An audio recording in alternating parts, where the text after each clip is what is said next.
Okay, this is Scott from Virtual DJ and you're watching DJ Kit TV. We're doing a preview of the upcoming Virtual DJ version 8 software. This is the new layout. As you can see at the moment it's a bit small. It's designed to fit and stretch to any screen resolution. If we click maximise, you'll see it fills up the screen now, unlike the old versions where we go blocky, massive CPU, all sorted. New config window. Audio devices and MIDI devices are auto detected. If you have a controller, such as this controller here that supports Virtual DJ, the software is automatically configured with the sound setup, so you don't have to configure it yourself. But if you still desire, you can add extra sound configuration to it. Devices are now supported above 44.1 kHz. You can go up to 192 kHz 32-bit audio if you want. So any sound card on the market to maximum usage pretty much. New skin selection window. You can preview by hovering over, and then you select a resolution if you want a particular resolution from under that skin. We have a new controller layout window. It's similar to the old one, but you can save profiles, so you can switch profile mapping on the fly. You just drop down, select a different profile. All the actions are now grouped, so everything related to a browser comes under browser. Everything related to a mixer will come under mixer. You've got a button here where you can learn from the skin, so you click that, you click on an item on the skin, and it's assigned to that controller. Options has been redesigned. This is a replacement for the old registry tool. You can change any setting relating to the software in here. So anything, for example, I want to turn coloured waveforms on or off. I just search for coloured waveforms, and you can see there, and I can just toggle it to yes, no. It takes effect instantly, you don't have to restart, and you can change pitch range. Anything you can imagine is all in there. Streaming service is, as before, you've got an internet login there for access to our NetSearch streaming media service. There's built-in broadcast functionality as before. If you're logged in, you've got access to profiles. You can create shoutcast profiles, so you can have multiple radio servers set up and switch between them, so you don't have to remember all your settings.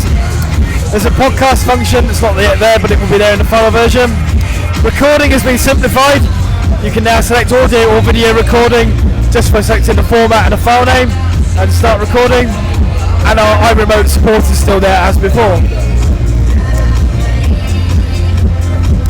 Cover art has been implemented now, so you can see the cover art is being dragged to the deck with the track. Can appear in the deck up there. Waveforms are now coloured by frequency. If you have a mouse, you can zoom all the waveforms with a mouse scroll wheel. You'll see if I'm playing the track here, the scratch wave is coloured as well. So as you work with that, you can see different frequencies represented by different colours. Each deck now has the ability to have multiple effects assigned to it. You can activate all the effects by pushing the little on-off button, and you can also assign video effects to each deck as well. So they're not just restricted to the master output as they were before. When you want to configure effect, you click the little cog icon, it will dock down in the bottom there. That can stay there, and you can activate the effect from there as well. You can change the parameters. If you want to, you can undock it, move it somewhere else on the screen, move it to another monitor, anything you want. And you can do multiple, so if you redock them, you get another effect up, and dock that. And then you'll see that they've mentioned which deck they're on, so then you can do the same. Break 1, deck 1, break deck 2, so you can have a different setting for the same effect on different decks at the same time. Next big thing is the sample has been changed. If we switch to the default sample bank, your virtual DJ users will recognise the existing samples there, but with pretty little pictures to represent them. You can now create your own sample banks, giving you access to unlimited samples. Create a new bank. You can take a track, create a loop in that track,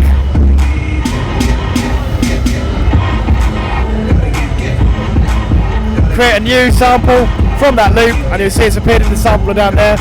That also pulls across any video as well, so the video is enabled in the sample as well. So if I turn that loop off, we'll open the sample editor. You'll see this is what we had on earlier with demoing. That there is I'm taking from another track. You can then take that sample, move it, resize it on the screen. That's what the original sample looked like. You can choose a colour to make transparent, alpha that up to make that effective. and then resize it and reposition on the screen. So you can have a 3D spinning logo with a transparent background running all the time over your videos. Samples themselves, you'll see, so you've got the grid there for the sample. You can actually edit the positioning of the sample after you've created it. The samples themselves are not copies of the audio or video file. They're XML data files that store the marker information, so it's non-destructive and you can edit the sample after it's created without having to recreate the sample from the new position you want. Each track is analysed when it's opened. If you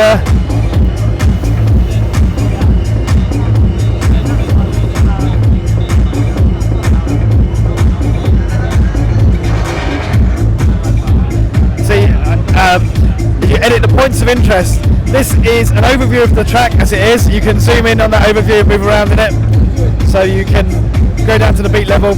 You can drop extra cue points. When a track is analysed, the first beat is detected.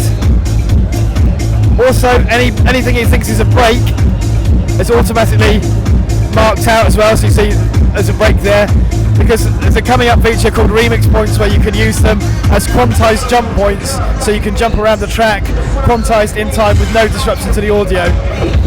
There'll be extra features for roll insert and mix as well, and you can choose a number of beats to roll in with to that remix point as well. On top of that, we have extra options for the cue point. So if I've got a point there, it can be a simple cue point. You can save loops. You can set a macro up so you can execute any command that Virtual DJ can run when that cue point is met. So you can save triggering of effects or video effects, or commands to third-party plugins for lighting, say, so DMX. So you can synchronize your light show with your audio and video show, all automatically without you having to do anything. There's beat grid anchors, allow you to reposition the grid underneath the waveform. You can modify it so it follows an irregular tempo. So if you've got a song that changes tempo, or it's done by a real drummer who's not quantized, you can move the grid markers around so they line up with the beats individually. So you can keep sync effects, and anything that's quantized can all work off the flexible grid. For those that use Automix, there are Automix points now, and you can set up for each type of Automix, you can set up a different type of point for start and exit for each type of mix, so you can have multiple Automix points per track.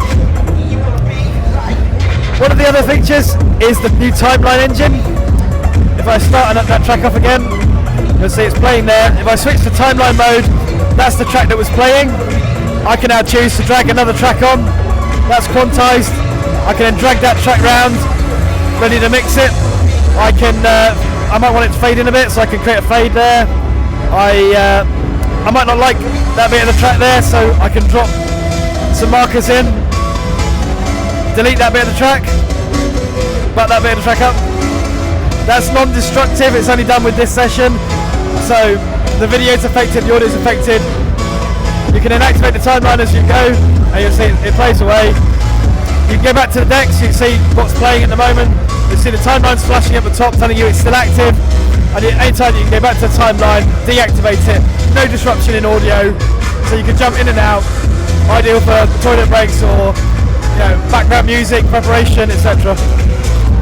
That's pretty much it for now with the new features of version 8, but there's still more being added all the time and still more to come. So stay tuned to DJ Kit TV for more information.